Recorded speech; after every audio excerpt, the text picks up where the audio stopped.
Ukrainian forces bombarded Russian positions in the occupied and illegally annexed southern Kherson region, targeting resupply routes across a major river while inching closer Friday to a full assault on one of the first urban areas Russia captured after invading the country. Russian-installed officials were reported desperately trying to turn the city of Kherson, a prime objective for both sides because of its key industries and major river and sea port, into a fortress while attempting to evacuate tens of thousands of residents.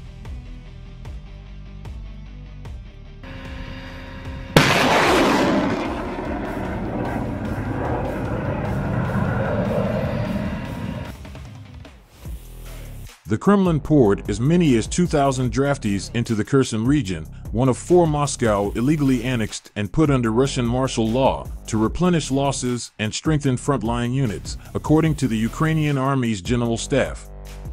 The Dnieper River figures prominently in the regional battle because it serves critical functions: crossings for supplies, troops, and civilians, drinking water for southern Ukraine and the annexed Crimean Peninsula, and power generation from a hydroelectric station. Much of the area, including the power station and a canal feeding water to Crimea, is under Russian control.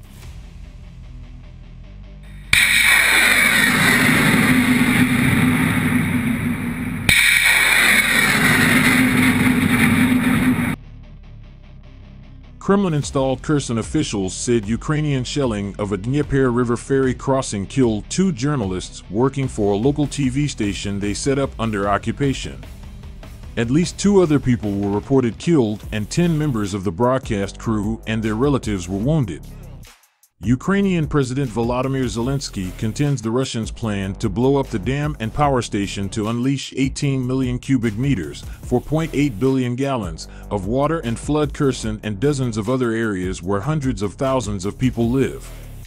He told the European Council on Thursday that Russia would then blame Ukraine. None of the claims could be independently verified.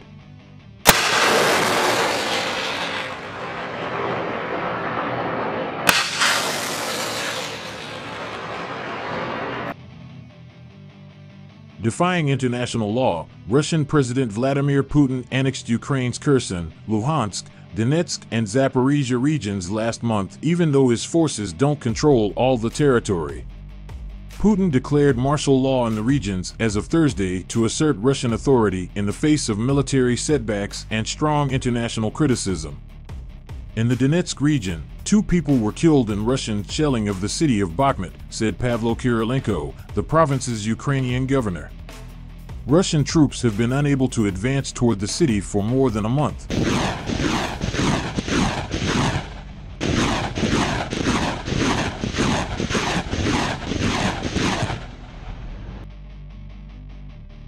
In the capital of the eastern Ukraine's recently reclaimed Kharkiv region, 9 people were wounded in 2 Russian attacks, according to Governor Ola Syniehubov.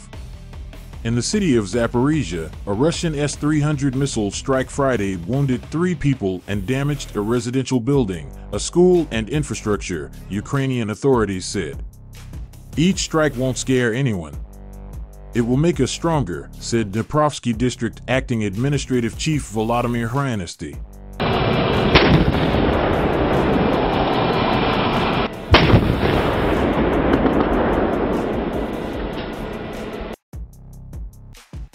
In an apparent effort to keep hostilities from spinning out of control, U.S. Secretary of Defense Lloyd J. Austin reached out to Russian Defense Minister Sergei Shoigu on Friday for their first phone call since May 13th.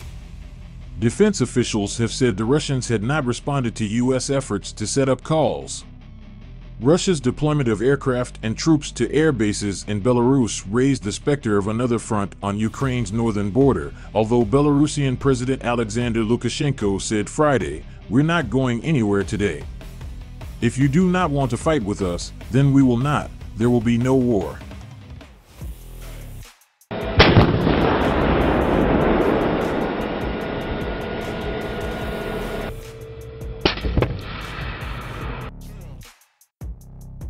The Ukrainian Army's General Staff has warned that Belarus could attack to cut supply routes of Western weapons and equipment.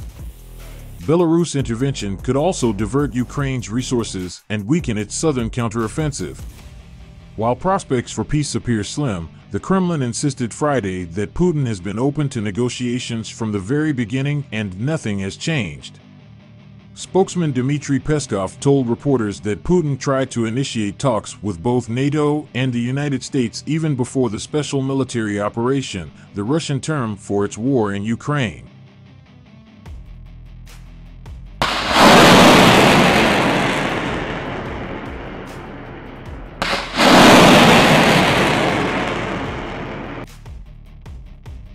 Peskov was responding to Turkey's President Recep Tayyip Erdogan, who said earlier Friday that the Russian leader appeared to be much softer and more open to negotiations.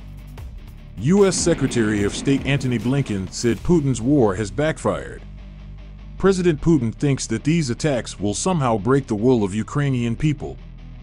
Instead, he is only deepening their resolve to defend their country, Blinken told reporters on Friday. Moscow can knock out the lights across Ukraine, but it will not, extinguish the Ukrainian spirit. President Putin thought he could divide the transatlantic alliance. Instead, he's brought us even closer together.